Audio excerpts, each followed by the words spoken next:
Assalamualaikum warahmatullahi wabarakatuh. Perkenalkan, saya Sarah Masuki dengan NIM 2306032 dari kelas MIK 3A. Video ini saya buat untuk memenuhi tugas mata kuliah aplikasi perancangan sistem informasi kesehatan dengan dosen Bapak Muhammad Iksan MKom. Di sini saya akan menjelaskan 5 DFD atau data flow diagram. Yang pertama ada DFD pendaftaran pasien. Terdapat 4 terminator, yaitu pasien, pendaftaran RJ, laboratorium, apotek, dan ada 3 proses, yaitu mendaftarkan pasien, input data pemeriksaan, input data obat, input data pembayaran. Alurnya yaitu pasien memberikan data demografi untuk didaftarkan, data pasien masuk ke proses pemeriksaan termasuk pengiriman order lab dan penerimaan hasil lab. Selanjutnya, hasil pemeriksaan menghasilkan resep, dikirim ke apotek. Apotek mengolah resep menjadi data obat dan menghasilkan data pembayaran. Yang terakhir, pembayaran diproses pada bagian input data pembayaran. Yang kedua ada DFD input. Diagram ini terdiri dari 4 proses utama, yaitu pengolahan data petugas kesehatan, pengolahan data poli, data KIP, dan data pasien. Terdapat 2 terminator, yaitu administrasi bagian pendaftaran. Ada 4 database, yaitu petugas, poli, KIP, pasien. Alurnya yaitu proses yang pertama, pengolahan data petugas kesehatan. Administrasi memberikan data petugas kesehatan ke sistem. Sistem mengolah data tersebut. Hasil pengolahan disimpan ke database petugas. Yang proses kedua, pengolahan data poli. Administrasi mengirim data poli. Data poli diolah oleh sistem. Hasilnya disimpan ke database poli. Proses yang ketiga yaitu pengolahan data KIP. Bagian pendaftaran memberikan data KIP. Sistem mengolah data KIP. Data KIP yang sudah diproses disimpan ke database KIP. Proses yang keempat ada pengolahan data pasien. Yang pertama, bagian pendaftaran mengirim data pasien. Sistem mengolah data pasien. Data pasien yang telah diproses disimpan ke database pasien. Proses ini juga menerima data KIP karena pasien memiliki kartu KIP untuk melengkapi datanya.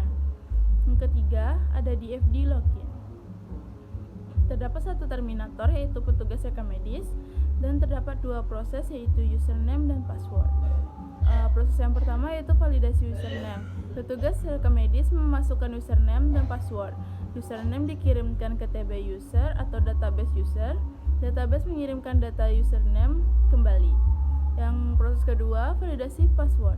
Password diverifikasi dengan data di TB user. Jika sesuai, sistem memberikan akses login kepada petugas RM. DFD yang keempat ada DFD sistem assembling rekam medis. Terdapat 2 terminator, yaitu petugas assembling, kepala rekam medis. Terdapat 4 proses, yaitu menu utama, master data, transaksi, dan laporan. Proses yang pertama yaitu menu utama. Petugas assembling melakukan login, sistem mengarahkan ke menu utama. Proses yang kedua, master data. Mengelola data, yaitu data pasien, komponen RM, dokter, ruangan, isi komponen, kelengkapan. Semua data berasal dari petugas lalu disimpan ke database master. Proses yang ketiga yaitu transaksi. Menginput ID pasien, ID dokter, ID ruang, ID kelengkapan.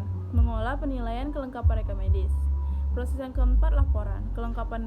Menghasilkan laporan seperti kelengkapan RM per dokumen, kelengkapan RM per dokter, per ruangan, rekapitulasi kelengkapan, detail pasien.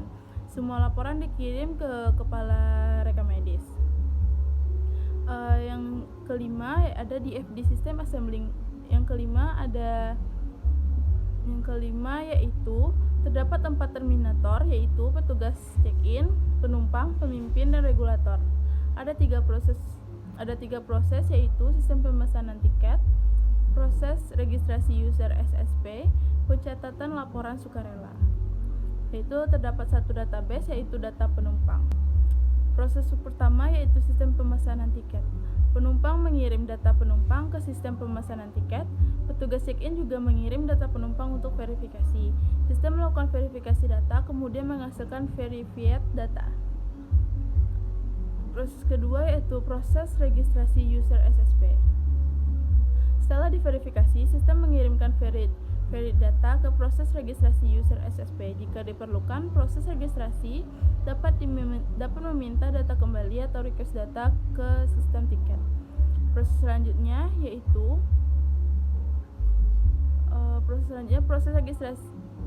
proses registrasi user SSP ke penumpang. Setelah registrasi, proses registrasi user SSP mengirimkan broadcast program SSP kembali ke penumpang atau informasi layanan atau program SSP. Penumpang ke pencatatan laporan sukarela. Penumpang dapat melakukan voluntary reporting atau pelaporan sukarela ke pencatatan laporan sukarela. Pencatatan laporan sukarela ke regulator dan pimpinan. Pencatatan laporan membuat report dan mengirimkannya ke regulator sebagai laporan eksternal, pimpinan sebagai laporan internal. Itulah video yang dapat saya buat. Jika ada kata-kata yang salah, saya mohon maaf. Saya akhiri. Assalamualaikum warahmatullahi wabarakatuh.